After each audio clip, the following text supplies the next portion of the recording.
72 நாள் கழிச்சு இந்த மாதிரியான ஒரு பொதுக்கூட்டத்துக்கு தலைவர் அவர்கள் வந்திருக்கிறாரு.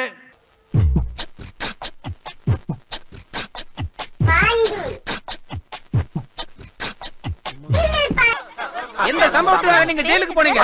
தற்குறி. எந்த சம்பவத்துக்காக நீங்க பனையூர்லயே பதுங்குனீங்க? சம்பவம்ல சருத்தம். என்ன விஷயத்துக்காக போனீங்க? அது விஷயம் இல்லம்மா, விசித்திரம். என்ன பிரச்சனை சார் உங்களுக்கு? அது பிரச்சனை கிடையாது, பிரளயம். தமிழ்நாட்டுல பாத்தீங்கன்னா நம்மள எங்கேயுமே விடக்கூடாதுன்றதுல தெளிவா இருக்கிறாங்க.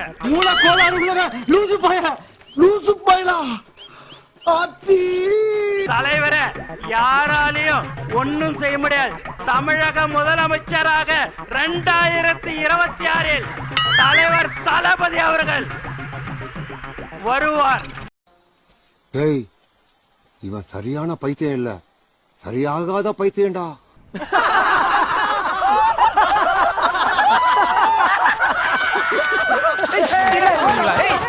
வருவார்.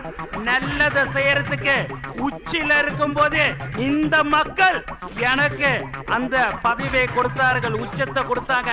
அந்த உச்சத்துல இருக்கும் போதே வரணும்னு சொன்ன ஒரே தலைவன் நம் தலைவர் தளபதி மட்டும்தான்.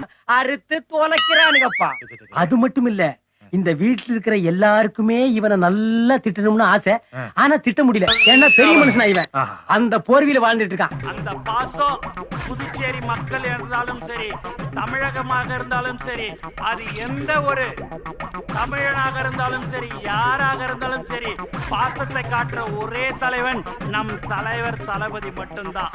நீ சொன்ன வாக்கியத்தை தஞ்சாவூர் கோயில் கல்வெட்டுல வெட்டி வச்சிட்டு பக்கத்திலேயே நீ உட்கார்ந்துக்க. உனக்கு பின்னால வர்ற சந்ததிகள் அத பார்த்து படிச்சு தெளிவா நடந்துக்குவாங்க. மூணுங்க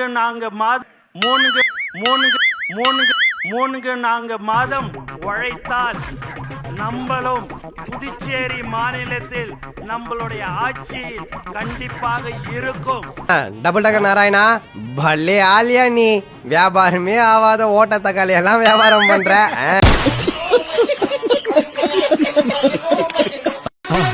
மறக்காம சர்ப்ரைஸ் பண்ணுங்க. தேங்க்யூ.